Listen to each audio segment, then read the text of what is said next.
All right, so here they're giving me all of the zeros, and we're just going to work backwards. All right, so we were talking about this thing earlier, 4 mult 3. Yes, that just means you got the answer of 4 3 times. So the zeros, or the solutions to this thing, are just 4, 4, and 4. That's what 4 mult 3 means. You got the same answer 3 times, and it just happened to be a 4 every time. So if you think about working backwards, if I got 4 as an answer, what is the factor that it had to come from? X minus 4, right? If I set x minus 4 equal to 0 and I solve it, don't I get 4? So if I'm working backwards, that means that each one of these came from x minus 4. And there's 3 of them, so I have 3 x minus 4s. And then all I have to do is multiply this all together. And that will give me the original polynomial function that has 4 as its answer 3 times. So take a minute and just FOIL all this together. I always like to FOIL the last 2 together and multiply by the first. But it doesn't matter. It's all multiplication, and they're all the same, so who really cares?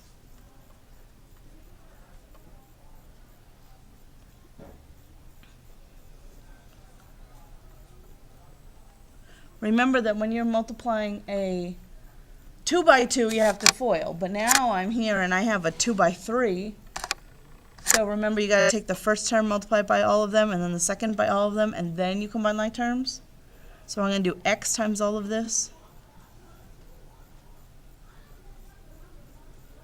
And then negative 4 times all of this, right in the same line.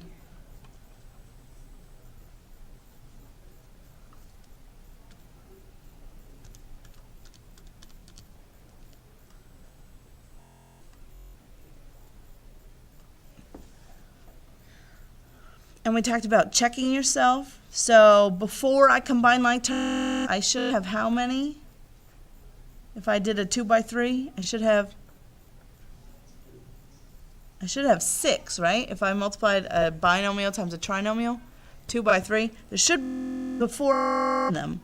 So just double check that you didn't miss any. Oh, yeah, I have all of mine. And now we're going to combine like terms, and you always want to work in standard forms, so you start with your highest exponent. Highest exponent is x to the third. Then let's go down x squared, so that would be a minus 12. The x's, that's a plus 48. And then the minus end.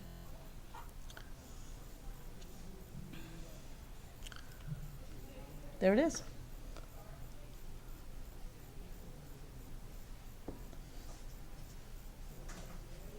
So if I had given you this, you could have worked the other way. You could have split this in half, factored both sides, you know, gotten to your factor, set them each equal 4, 3. It's the same thing, just backwards. So just, I want to note a couple of things from the directions.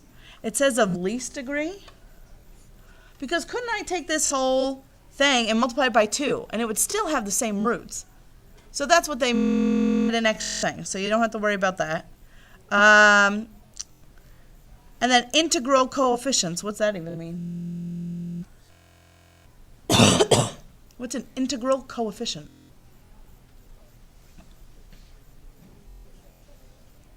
Yes, all your coefficients are integers. Do you remember what an integer is? That's the real question. Yay, no decimals or fractions. These should all be positive or negative whole numbers, which they are. I'm happy. We're all set.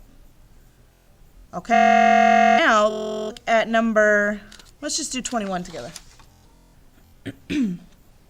So you have negative 2, negative 1, and 2. So you're working backwards. You need to think, where did negative 2 come from? What factor did it belong to? Plus 2, right? Because if you set x plus 2 equals 0, you get negative 2 as an answer. So x plus 2 minus 1. X plus 1, and where did positive 2 come from? X minus 2. By the way, another good thing to do to check yourself, if I have 3 answers, what should the degree of my answer be? Yeah, it should be the third. If I had 4 zeros, it should be x to the 4th. If I had x to the... So, yeah, what?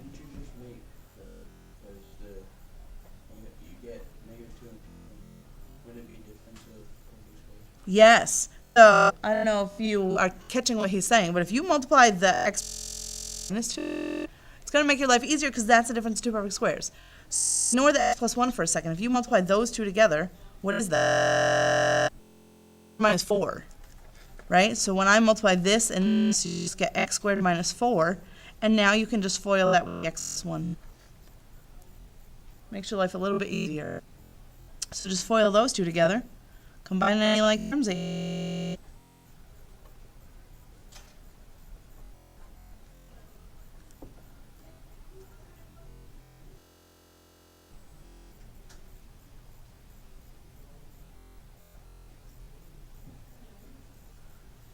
you know what I got? Yeah? Hooray! Easy? Okay. Try 20.